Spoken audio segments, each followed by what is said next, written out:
Hello, I'm Dan Toppy and welcome back to another brand new Fortnite video.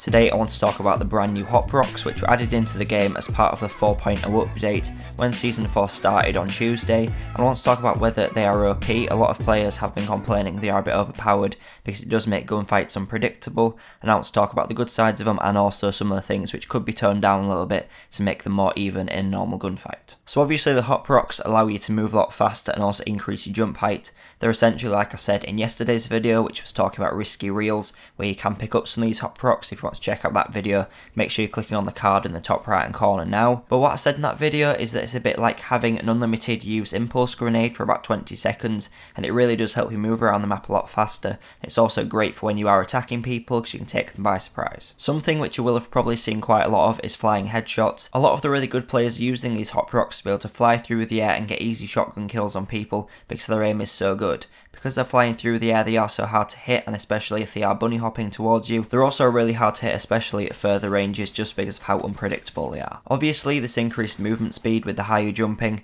means you can get to players a lot faster, so if players aren't that good at building, they will be trying to build their defences, and you'll be able to be on top of them without them noticing, meaning that you're really unpredictable, and this is a great thing if you're the ones using them. If you aren't the ones using them, and a player is running towards you with them on, then it does tend to be pretty annoying because they do have that advantage. Height in this game is one of the most important things to winning any gunfight, and by just being able to jump around the height of 2 blocks means that you don't have to build when you are using the Hop Rocks. You can just run up, dodging the bullets, and then jump over any low down builds you might have done, shooting them in the head on the way. Obviously, if you are dying to the player with the Hop Rocks, it will seem incredibly OP because sometimes it can be depending on which player picks them up, but other times it's more used just as a tool to get across the map. Personally, I don't think it is too overpowered just because there is a lot of things which do limit the uses of these, mainly just because of the locations that you can find them in around the map and the time that you have them on for. So these can only be found in the craters of meteors, so you can mainly find them around Dusty Divot, up at Risky Reels. You've also got some over at Tilted, and then you've got a few smaller craters dotted around the map where you do have a few around there.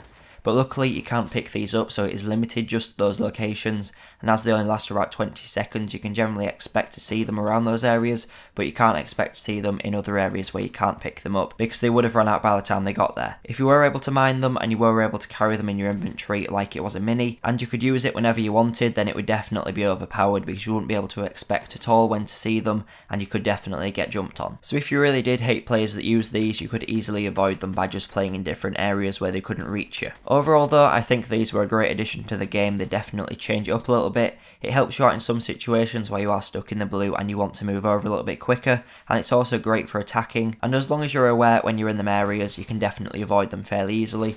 They do give off a really loud sound, which is annoying when you're using them because you can't hear many footsteps around you, and it also lets other players know that you are heading towards them, so you do have a bit of time to prepare. I find they're especially useful in Dusty Divot just because it is so open. By taking those, you can avoid those sniper shots which will be coming at you because the area is so open and there will be loads of people around the ridge of the crater. I'm not sure how long Epic are actually going to leave these in the game for. They do seem like a kind of a gimmicky thing, but they may be planning on leaving them in all season. I'm kind of expecting to see them removed in about a month's time when they do the next big update, because I don't think they'll keep them for the full season. Not because they're bad, but because there is a few players who don't like them, and it does change the style of gameplay around those areas of the map. But let me know what you think of these in the comments down below. Do you really like using them, or do you hate that they're in the game so you keep on dying to players using them? Whilst you're down there, please make sure to leave this video a like, and also subscribe if you want to see more videos just like this one, or weekly challenge videos for all the challenges coming out this season. On screen now is a link which will take you through to my full challenge guide for the week 1 challenges, and there's also a link on there taking you through to the Risky Reels video which I mentioned earlier on. But thanks for watching, and I'll see you in the next video.